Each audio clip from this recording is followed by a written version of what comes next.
This is your news source evening bulletin for today, Friday, the 3rd day of March in the year 2023. I'm Gordon Mosley reporting. Here's what we're tracking tonight. Vice President Baba Jagdeo has denied that the government had any involvement in the demolition of the People's National Congress Region 9 office, although he maintains that the building was being illegally occupied by the opposition party. At a press conference today, the vice president said the building really belongs to the state, although it has been occupied by the PNC for the last 47 years. He said the government did not give any directive to the REO to demolish the opposition party's office. So, let me make it clear at the beginning. There was no direction on the part of the People's Progressive Party to have APNU evicted from the building that they were illegally occupying. There was no direction from the central government to have this done. This was done at the regional level pursuant to the job that the REOs have at the technical level. Mr. Jagdeo said he is sure that contrary to the PNC's claims that it has documents to prove that it is the rightful owner of the property, no such documents exist. He said the government is open to issuing a plot of land to the PNC reform in the Letem town for it to construct a new office once it goes through the correct channels. APNU, if they want, they can easily apply for a piece of land. And we may be willing to give them the land in Letem if they want to build an office, but properly on land that they own. The PNC reform has deemed the demolition of its property as a declaration of war by the PP civic government. The party said all of its records, documentation, and reports containing membership information have disappeared, while office equipment, tools, and other material have been destroyed. The party has updated the diplomatic community on that development. More news in a moment. It's been a long time coming. Overdue, some might say. But now that it's here, it will change life forever. And it is here to stay. The future is now. Transforming Guyana into the 21st century. Introducing GTT Fiber. Experience internet connectivity like never before. Speeds you deserve at prices you can afford from a name you can trust. Sign up today. GTT Fiber is here. GTT. Together, we rise faster. At Giftland Office Max, we're all about customer satisfaction. Whether it's clothing and shoes for the ladies, gents, and kids, or for the latest electronics or hardware appliance, we're always thinking of satisfying you, our dear customers. Now you can shop online at www.giftlandofficemax.com or visit us at the Giftland Mall, where we're happy to serve each and every one of you.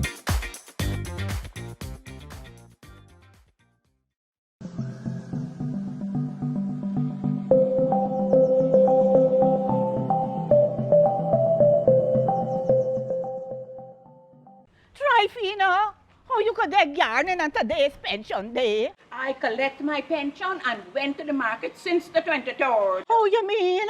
I tell you, Levy switched to lodgement. Since me last book finished, I switched. You join up a lodge, was this lodgement? Oh, the NIS lodgement system allows pensioners to get their pension into their bank account. The money is paid into the account by the 23rd of the month, so you could withdraw it whenever you like. So wait, I ain't got for join no long line. Why you ain't tell me before? I told you, Cleo.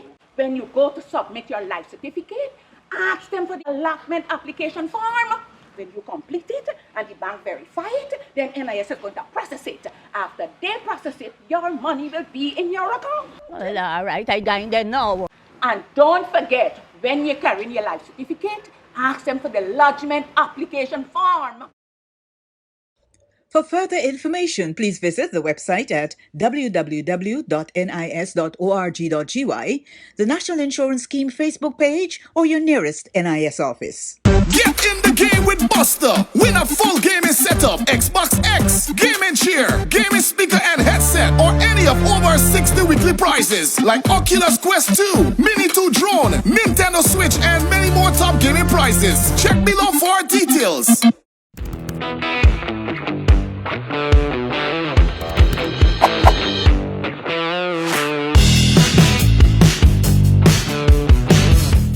While maintaining that the distraction of the party's Region 9 office was a deliberate act, the People's National Congress reform has started to engage the diplomatic community on the latest political development in the country. Opposition Member of Parliament Amanda Walton Desir, who holds responsibility for foreign relations for the opposition, met on Thursday with officials of the U.S. Embassy on the issue. During the meeting, the party said she registered the party's anger and disgust at the recent state-sanctioned demolition of the PNC Reform Office in Latem. The PNC said MP Walton Desir conveyed to the diplomatic community that it could not stand by and condone such political thuggery and state-sponsored terrorism by the PP Civic government, and that the community had a duty to require the PP Civic administration to operate within the bounds of the law. The PNC Reform also intends to engage with all the diplomatic representatives while informing CARICOM and the international community about the development. Let's tell you now that almost 5 years since he was first charged for allegedly engaging in sexual activity with a child below the age of 16, high school teacher Cohen Jackson has been cleared of all of the remaining charges following a decision of the complainant to no longer proceed with the complaint, thereby withdrawing her allegations. The matter was being heard by Justice Priyasuna Narayan Bihari, who was forced to instruct the jury to return a verdict of not guilty after the court was informed that the complainant was withdrawing the allegations against him. In 2022, a jury found him not guilty of the charge of sexual activity of a child under the age of 16 by abusing a position of trust. With him being freed of all the remaining charges this morning, he offered thanks to all those persons who stood by his side over the past 5 years. He has always maintained his innocence, although he had admitted to being in relationships with former students who had completed school.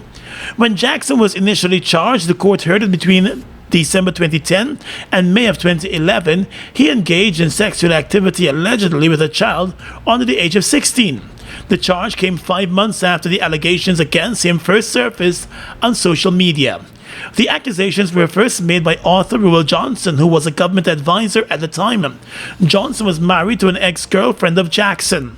The high school teacher has always maintained that it was really Johnson who was pushing the allegations against him and who used his position in the government to get the police involved in the matter and the complaints filed. Jackson had claimed that the accusations against him had been concocted by Johnson over disagreements that the two had on social media. Johnson repeatedly denied the claim by Jackson. However, Jackson filed a private civil suit against him over his repeated statements on social media and won that case. Ruel Johnson was ordered to pay $5 million in damages to Cohen Jackson. City businessman and former deputy mayor of Georgetown, Lionel Jaikaran, was found dead this morning in his Parade Street, Georgetown home.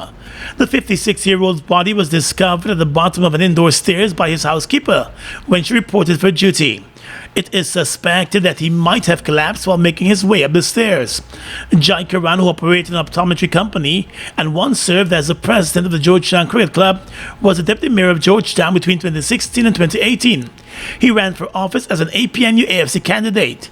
He stepped away from the city council and active politics in 2018.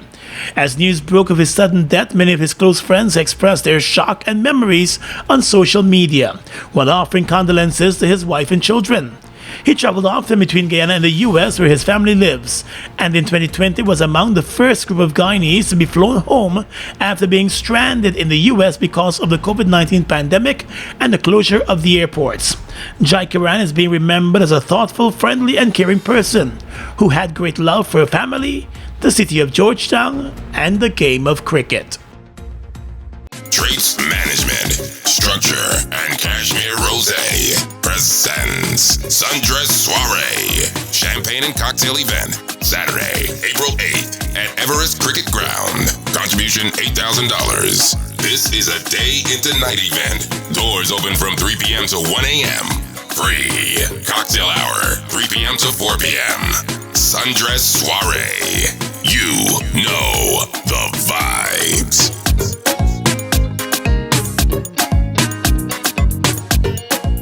Though the government intends to sign an energy-related memorandum of understanding with the government of India, it has signed no agreement so far with a South Asian country or any other country with regards to the sale of its crude or the exploration and development of its remaining oil blocks.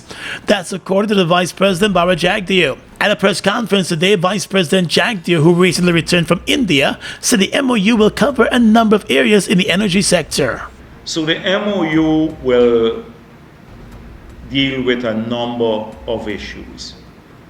The MOU will deal with exploring the possibility of trading in crude oil, that is, sale of crude oil. But we agreed with the minister that this has to be beneficial to both countries, and it has to follow market conditions. The Indian government has long expressed a desire to purchase crude oil directly from the Guyana government on a long-term basis. But while one of Guyana's oil lifts went to India in the past, the country has been encouraged to submit a proposal for review by the Ali administration. The draft MOU, which is currently under review by the Narendra Modi administration, will also cover the possibility of bilateral cooperation in the exploration and development of Guyana's petroleum resources, in particular its offshore blocks. The Vice President explained that aside from the 14 oil blocks that are up for auction, there are several areas remaining offshore that are available for bilateral arrangements. That there be no agreement on any bilateral engagement with any government so far. All of the areas are available, but it would depend on the terms of the bilateral engagement, and those are not up for discussion as yet. We're only discussing with India, as we've done with so many others, a framework agreement that will be signed. In addition to India, the government is in talks with Brazil, Qatar, the UK, and the United Arab Emirates about oil exploration offshore Guyana. Should those bilateral talks not bear fruit, the remaining oil blocks will be placed up for auction. With Guyana moving ahead with its gas-to-energy project, it is also looking to collaborate with India in the area of natural gas.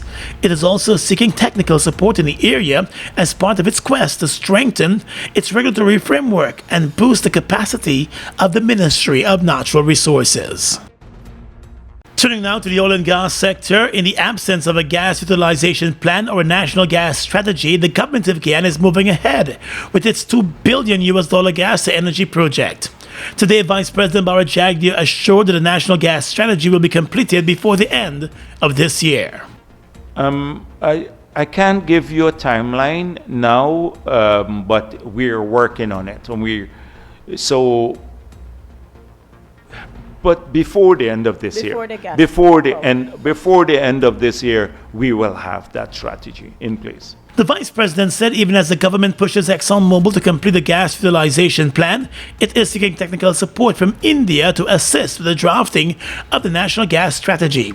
He said though those critical documents are not in place, the objective of the gas energy project is clearly defined. Upon completion of the project, ExxonMobil is expected to supply government's $759 million power plant and natural gas liquids plant at Wales with 50 million cubic feet of gas per day. However, with a $1 billion pipeline having the capacity to transport approximately 120 million cubic feet of gas per day, the government is hoping to receive much more. We said to Exxon, the pipeline that we are paying for already will have, and that is feasible in itself, will have the capacity to bring in more gas.